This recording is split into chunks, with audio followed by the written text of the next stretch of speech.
பகுஜன் சமாஜ் மாநில தலைவர் ஆம்ஸ்ட்ராங்கின் உடலை சென்னை பெரம்பூரில் உள்ள பகுஜன் சமாஜ் கட்சி அலுவலகத்திலேயே அடக்கம் செய்வது குறித்த வழக்கு விசாரணை இன்னும் சற்று நேரத்தில் நடைபெற உள்ளது.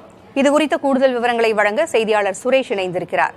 சுரேஷ், பகுஜன் சமாஜ் கட்சியினுடைய மாநில தலைவர் ஆம்ஸ்ட்ராங்கின் உடல் அலுவலகத்திலேயே அடக்கம் செய்யப்பட வேண்டும் என்று ஆதரவாளர்கள் கோரிக்கை விடுத்திருக்கிறார்கள். வழக்கும் விசாரணைக்கு வருகிறது. என்ன விவரம்?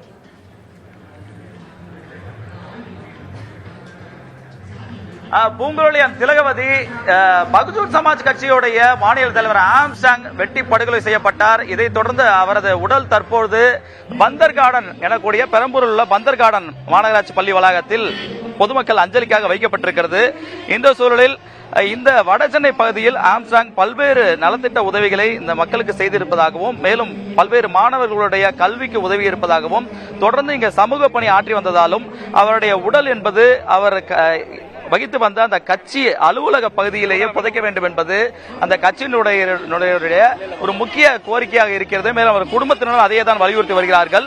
இந்த சூழலில் பகுஜன் சமாஜ் கட்சியுடைய அலுவலகம் பெரம்பூரில் இருக்கக்கூடிய இந்த அலுவலக பகுதியிலேயே அவருடைய உடலை அடக்கம் செய்வதற்காக அனுமதி கேட்டு வழக்கு என்பது தாக்கல் செய்யப்பட்டிருக்கிறது. இந்த வழக்கு இன்று காலை 8:30 மணி அளவில் பவானி சுப்ராயன் அவருடைய நீதிபதி அவர் முன்பாக இந்த வழக்கு என்பது விசாரணைக்கு எடுத்துக் கொள்ளப்பட இருக்கிறது. குறிப்பாக பார்த்தோம் என்றால் இந்த வழக்கு விசாரணை அவர் இல்லத்திலேயே நடைபெற இருக்கிறது. இந்த வழக்கு விசாரணைக்கு பிறகுதான் ஆம்ஸ்ட்ராங்கின் உடல் என்பது இந்த பகுதியில், அதாவது பெரம்பூரில் இருக்கக்கூடிய அவருடைய அலுவலகத்தில் புதைக்கப்படுவதற்கான வாய்ப்பு இருக்கிறதா இல்ல வேறு என்ன என்பது இந்த வழக்கு விசாரணை முடிவில் தான் தெரிய வரும்.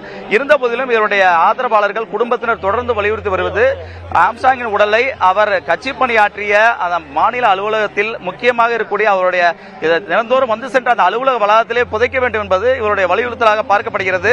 வழக்கு விசாரணை இன்னும் சற்று நேரத்தில் வரவுள்ள நிலையில் இந்த எங்கு புதைக்கப்படும், இதற்கான அனுமதி கிடைக்குமா என்ற எதிர்பார்ப்போடு அவர்கள் காத்திருக்கிறார்கள். உங்களுடைய தகவல்களை வழங்கியமைக்கு நன்றி சுரேஷ்.